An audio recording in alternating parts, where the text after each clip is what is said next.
5月の生活費。家賃が1800ユーロの33万5千円。学校が600ユーロ。11万2千円ぐらい。で、もう一つ、毎週1日だけ日本語の学校に行ってるんですね。それが月4回、月70ユーロ。だから1万3千円ぐらい。で、食費が5月は728ユーロ。13万6千円です。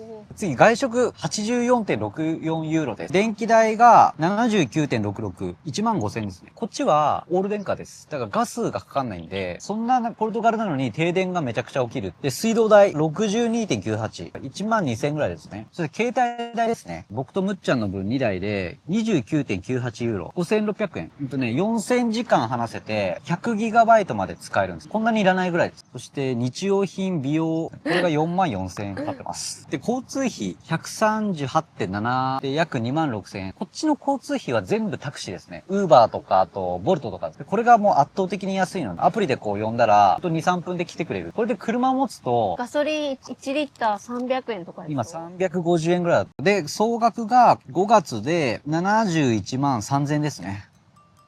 使ってるね。うん、使ってます。なんか20万円で暮らせるって言ってきたんですけど、全然暮らせないです。皆さんこんにちは、小宮です。移住して半年が経ちました。当初考えていたよりも生活コストは高い印象があります。その裏側にある我が家の日常と本音の部分。むっちゃんどう思う？今6ヶ月経って楽しい？楽しい。あ、よかった。今、ポルトガルがめちゃめちゃいい気候になってて。ポルトガルは今、街中が待ちわびていたサマーシーズンに入っています。夜の9時近くまで日が長くなり、街に人が出てビーチも祭りもイベントも一気に増えていく。最新情報はインスタグラムで配信中。今日も32度ぐらいまで上がってるんですが、日はものすごく強いので、日焼け止め絶対必要なんですけど、木陰に行くとですね、めちゃくちゃ涼しいんですよね。もう天然クーラーみたいになってて。湿度がないとこんなに違うんだなって。家にクーラーついてないんですけど、やっぱり石造りなんで、かなりひんやりしてるんですよね。逆にちょっと寒いぐらいの時もあるよね。ある。不思議ですよ。もう祭り三昧です。毎日平日も夜まで。特にこの時期は毎週のようにどこかで音楽が鳴っていて、家族連れも子供たちも大人たちもみんな外に出て楽しんでいます。あれだ、サルダーニャ。サルダーニャ食べたい。一回サルダーニャ並ぶ。すごいですよ、勢いが。メニューがね、こんな感じ。よくわかんないですね。これがイワシだと思う。先生、サルディーニャ、サルディーニャ。Sardinha. Quantas sardinhas queres, minha riqueza? Sorry, How many sardines do you want? Tell me. How many? 3 sardines, the bread, and 2 beers. yes. 12 euros. Yes. 12 euros. Sorry. 12 euros. 12 euros. You have to pay. Okay. Too bad.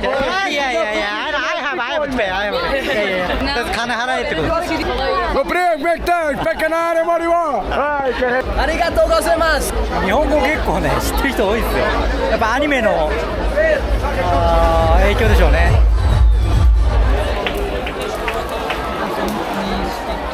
本当に優しいですよね。なんかすごく感じるんですよ。僕たちってこう言葉全く喋れないから、一つの会話のキャッチボールでもものすごく時間かかるんです。これも全部ちゃんと待ってくれる。ちゃんと聞こうとしてくれる。今スーパー行くと税務番号っていうのを必ず買い物した後に言うんですね。その9桁の数字なんですが、ポルトガル語で言う練習として、いつもことに言わせてる。なんかそれもね、毎回店員さんも含めてお客さんみんなでこうことを応援してくれる雰囲気があったりとかするのいいなと思って。子供にめちゃめちゃ本当に優しいよね。子供に対してのなんか接し方がストレート。人の子供に対してこう、イエーみたいな、そういうのを普通にするから、コトにとってはね、それお前調子に乗んなよとは言ってますけどね、やっぱり。コトの生活リズムはどうですか最近。日本の補習校に行くから、通常日本にいる時より休みがないんだよね。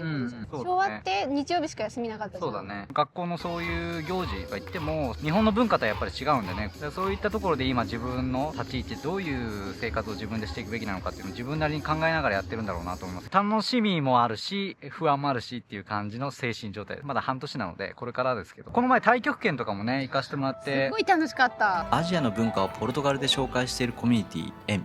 ここではいろんな国の人たちが集まるイベントが開かれていて、僕たちも参加させてもらってます。言葉も文化も違う人たちと同じ場所にいて少し話して同じ時間を過ごす。こういう国際的なコミュニティに触れられることもポルトガルで暮らしててとても刺激的で面白いことの一つです。移民文化っていうのもあって、各国のフェスがいつもやってて、この前はたまたまタイだったのかな。でタイ料理久々に食べたけど美味しかったね。美味しかった。タイに行きたくなっためちゃめちゃ。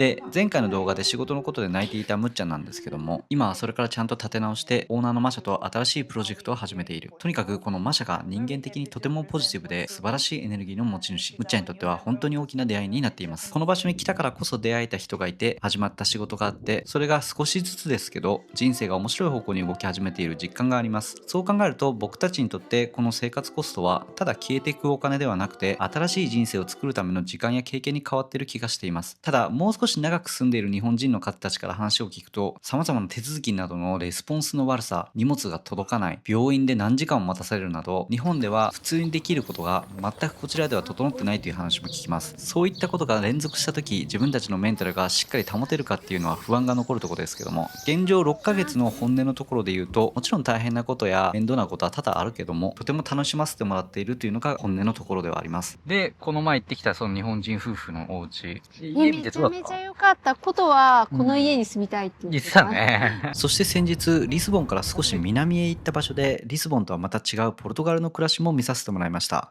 一軒家を購入して自分たちで DIY しながらリフォームする。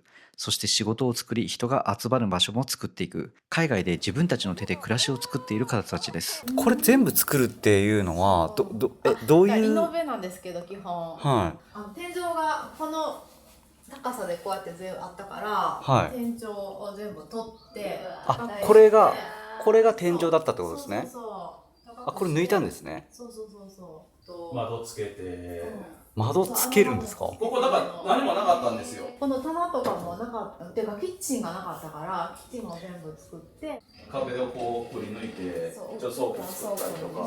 そうここの窓がすごいちっちゃかったんですよ。もう外を見ながら料理したいっていうから、やっぱりですよね。だからこうアイランドキッチンに型にして、あとこれも全部ゆういちくんの手作りで、めっちゃおしゃれ。中古みたいなもうボロボロの窓を買って。そういうことですか。それありきで作った。大工ではないんですけど、デザインの仕事をずっとして、内装的な、なんか僕がそのデザインするやつ、なんか変なデザインするから、大工さんとかにお願いしても、やってくれないんですよ。だから自分がやらなしゃあないみたいな感じで。なんか匂いがすげえいいですね。これ多分ね、この棚、先週っていうか今週か、数日前に作ったばっかりで、やっぱりゆういちくんがずっと棚がなくて困ってたから、大工さんに木を切ってもらって、それをゆういちくんが全部なんか穴開けたり。あとこれもゆういちくん手作り。これもやっぱそうなんですか？これ作れるんですか？これでももともとここにあってこの暖炉が、でもなんかすごいチャチい感じの暖炉があって、それを壊して、これ本物っすよね。本物の石。床とかも全部彼が。そうなんですか？マホガニの。いやー、ちょっと想像以上でしたね。2年以上かかったかな。ゆうこさんたちここどのぐらいですか、住んで？私たちは7年ぐらい前に買って住み始めたのが5年ぐらい前。じゃあ2年間はもう DIY に費やして。その時まだレストランやってたから、ゆうちくんはほとんど毎日来てたけど、私は毎週末来て、ここでちょっとキャンプみたいな感じで過ごして。これは最高の生活ですね。ポルトガルでこれができるんですね。全然できる。この辺はどっちかって言ったらヨーロッパでもちょっと中流っていうか、自分の国でこの金額ではあんまり生活できないけど、めちゃめちゃ高いわけじゃないですね。プール付きとかめっちゃあったんですけど。プールつけないと売れないから基本。なるほど。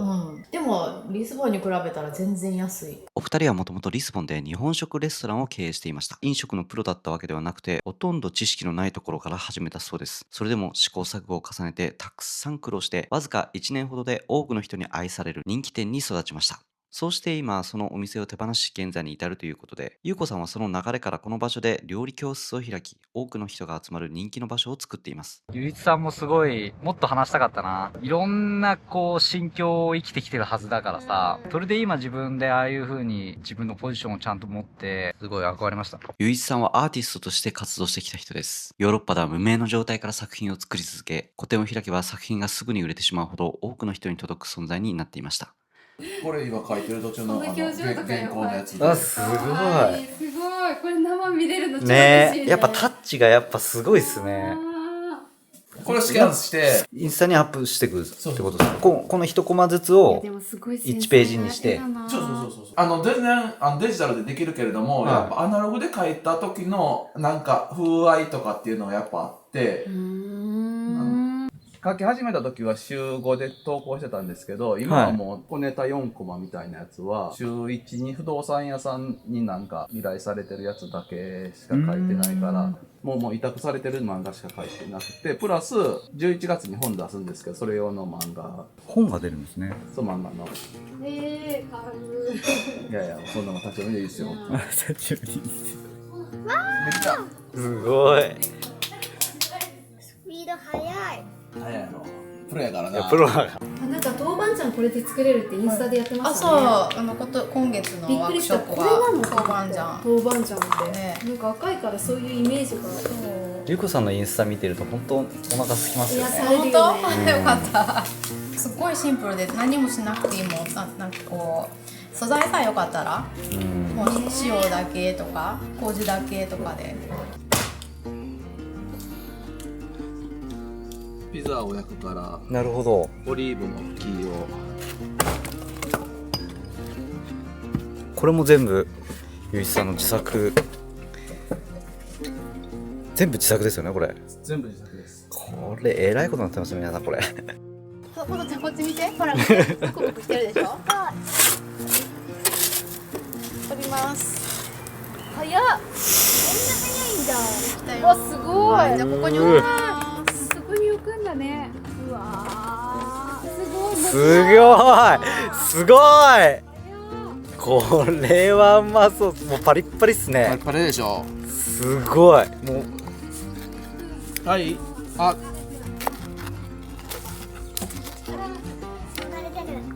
ったね、こと言われ出る。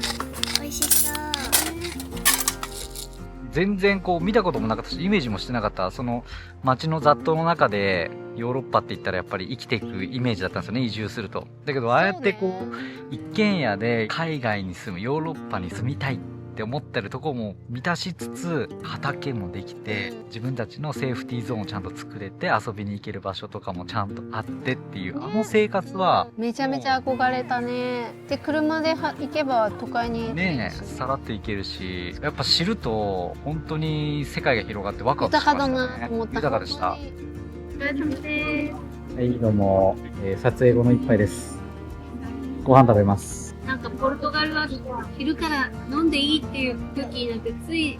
やっちゃうね。ちなみに皆さん、僕は40歳のちょうど今ぐらいの時の月収8000円です。次回、時間と場所に縛られずに生きるために40歳で美容師を辞めた僕がそこから何をしてきたのか、電子書籍、アフィリエイト、移動美容室、そして映像作家までどうやって個人で収入を作り、家族で海外移住して生活できるようになったのか、その全てを公開します。ご期待ください。